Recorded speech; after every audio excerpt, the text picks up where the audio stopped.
todos cumprimentados, caríssimos estudantes.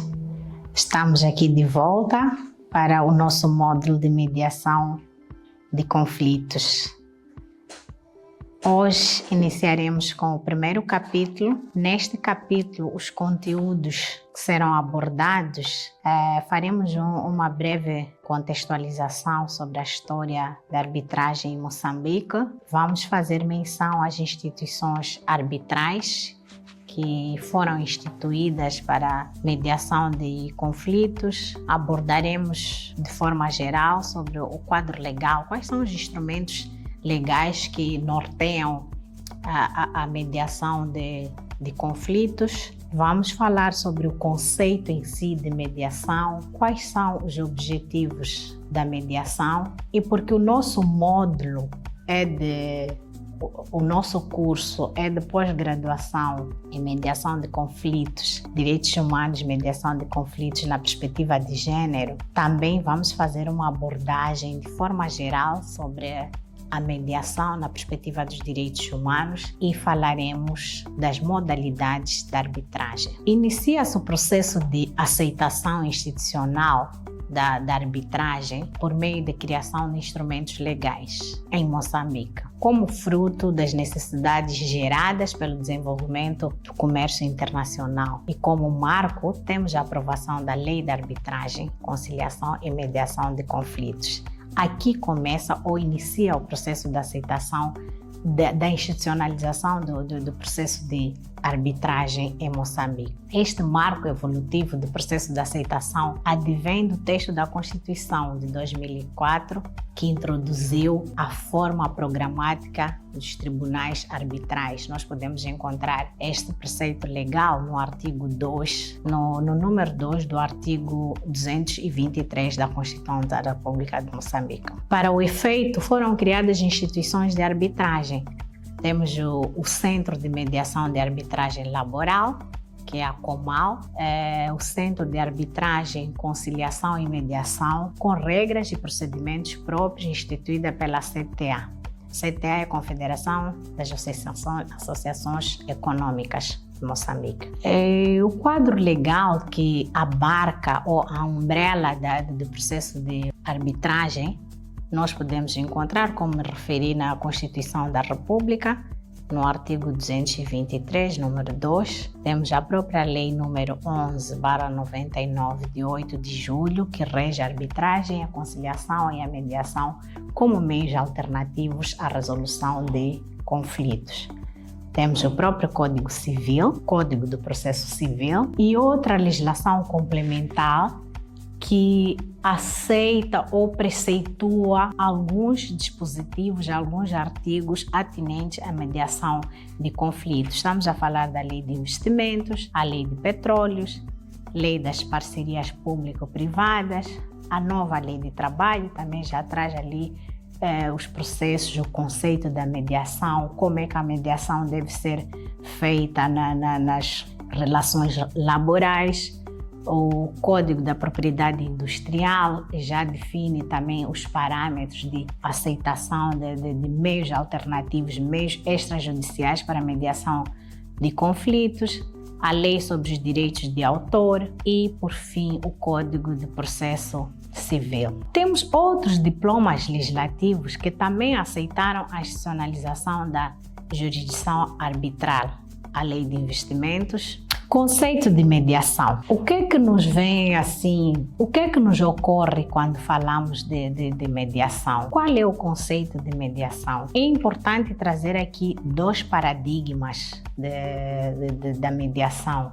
Primeiro temos o paradigma adversarial, que tem a ver com o adversário. Não é? Na resolução de um conflito, estamos sempre entre adversário e que no final teremos um vencedor e um vencido. Este é um paradigma que paira nas nossas mentes, que aceitamos e consideramos quando estamos diante de uma mediação. Geralmente, este paradigma é baseado nas relações judiciais em que um juiz diz às partes quem tem a razão automaticamente é o vencedor e quem está errado ou é o culpado, neste caso o vencido. Temos outro paradigma, o paradigma consensual ou coexistencial. Este paradigma é o princípio de que em uma controvérsia sempre é possível chegar a um consenso em que mesmo que as pessoas não saiam plenamente felizes, pois geralmente o conflito surge de um problema comum na vida de ambas as pessoas que estão nesse conflito e permite que estas pessoas saiam satisfeitas com o desfecho da situação, ou seja, ambas entram num consenso e daí não existe nem um vencido nem um vencedor. A mediação é um processo de resolução de conflitos em que uma pessoa não envolvida, chamamos de terceiro, não envolvido no problema, atua por meio das técnicas de mediação para facilitar a comunicação entre as partes conflituantes. Para estarmos diante de uma mediação ou para que exista uma mediação, é necessário que existam duas partes conflituantes e a terceira parte que vem para mediar tal conflito. Esta terceira parte que entra para mediar o conflito das partes chamamos de mediador. O mediador não irá intervir diretamente no conflito, não irá propor soluções, mas por meio de suas técnicas irá facilitar. Por isso, muitas vezes, o mediador é chamado de facilitador. Ele irá facilitar o diálogo entre as partes, irá facilitar a percepção por elas de suas reais interesses, dos seus reais interesses, das suas reais intenções, das controvérsias que podem ser solucionáveis de forma prática, alcançando assim uma pacificação da situação. Segundo um autor, o Marshall, ele denominou este desígnio do mediador de comunicação não violenta. Este autor atribui ao mediador uma característica ímpar, que o mediador estabelece uma comunicação não violenta entre as partes. Ora, vejamos, diante de um conflito, as partes muitas vezes estão carregadas de emoções. Cada uma delas se sente no direito de, se sente na razão de. Então, o mediador aqui deve ter um papel fundamental e preponderante, não encarnando nem a dor, não encarnando a dor das partes. E ele tem que desenvolver aqui uma comunicação não violenta, sem dar razão a ninguém. Quais são os objetivos da mediação? Por que que nós temos que embarcar por esta medida de mediação? A mediação possui o seu objetivo primordial e imediato, que é apaziguar uma situação conflituosa, fazendo com que as próprias partes estabeleçam a maneira adequada de chegar ao consenso entre elas. Logo a priori, conseguimos perceber que estamos aqui diante de um conflito e que há necessidade de uma mediação. Este é o objetivo primordial, mas temos também os objetivos imediatos da mediação, é trazer autonomia para as pessoas resolverem suas próprias questões, preservar as relações prolongadas, uma vez que resolvidas pelas próprias partes, elas deixam de existir como conflito, restabelecer a possibilidade do diálogo entre as pessoas. É importante que as pessoas falem dos seus problemas, é importante que as pessoas ultrapassem os seus conflitos, que tentem resolver as suas diferenças para que saiam daquele processo conflituoso. A mediação também promove uma cultura de paz, um restabelecimento da comunicação não violenta entre as partes.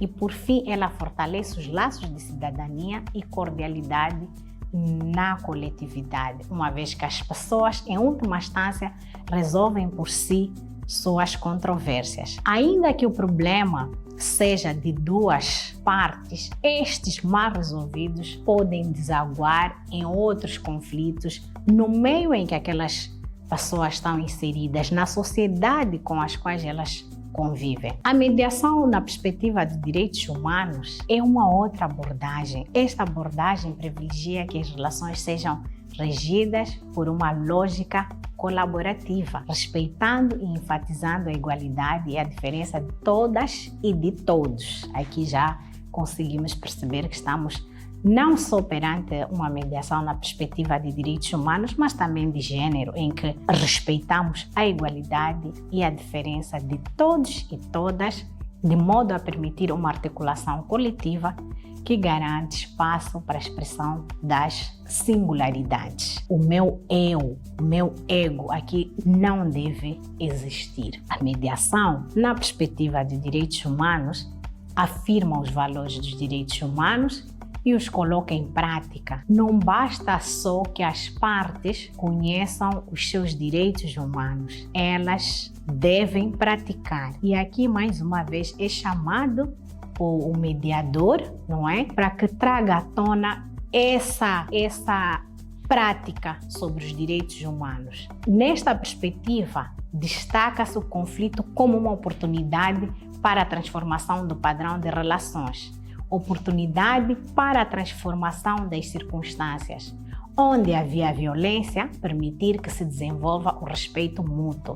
Porque nós temos uma sensação aqui de que o conflito, ele por si só não é algo bom, ele por si só é ruim. Mas na perspectiva dos direitos humanos, nós aqui transformamos o conflito numa situação ótima, não é? E numa situação diferente da inicial, diferente daquela que nós colocamos nas nossas mentes, que conflito por si só já é um problema. Mas a abordagem na perspectiva dos recursos humanos traz-nos outro entendimento. Vamos falar um pouco sobre as modalidades de arbitragem. É importante aqui fazer menção que a arbitragem ela pode ser pelo impulso, não é? Por onde começa? A modalidade pelo impulso pode ser voluntária. É voluntária se é destacada pela vontade das partes em levar determinado assunto ou litígio à esfera arbitral ou à mediação para sua resolução ou solução,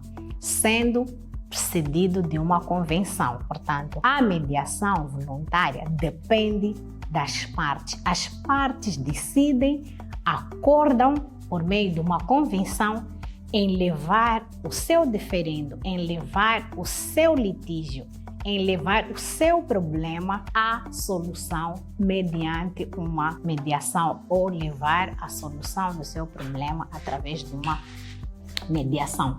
Obviamente que teremos ali o mediador. Ela também pode ser necessária. É necessária quando é caracterizada por uma instrução legal que impõe a remessa de determinada situação concreta a árbitros de determinados tipos de litígio. A lei de trabalho já dita quais são, traz o conceito de mediação e em que circunstâncias a mediação ela é desencadeada. Então, neste caso, a arbitragem ou a mediação é necessária quando advém de um comando legal, quando há uma imposição para que determinado litígio seja levado à mediação. Falamos da modalidade de arbitragem pelo impulso. Agora vamos falar da modalidade de arbitragem pelo objeto. Neste caso, nós estamos a falar do objeto do litígio, se é litigioso ou contencioso. Quando o objeto da arbitragem, quando o objeto da mediação seja conflituante entre as partes, podendo nesse caso ser voluntário ou necessário. Aqui estamos diante de um litígio ou contencioso. Também pode ser consultivo ou não litigioso, quando se tenha por objeto a observação de uma matéria não conflituante, como pode suceder nas hipóteses de interpretação ou alteração de determinada disposição contratual. É basicamente estes conteúdos que nos propomos a trazer para o dia de hoje, na perspectiva de que os caríssimos estudantes poderão também consultar alguns manuais, ler um pouco mais sobre a mediação, aprofundar os conceitos da mediação. Nós trouxemos aqui alguma bibliografia que também vai ser objeto do link que partilharemos com os estudantes. Temos aqui o manual de Azevedo, que fala sobre a mediação judicial. Temos aqui o manual da Laila Maria, que fala da teoria do processo de mediação. E, por fim, o manual da Fernanda, que fala da mediação nos conflitos civis. E muito obrigada.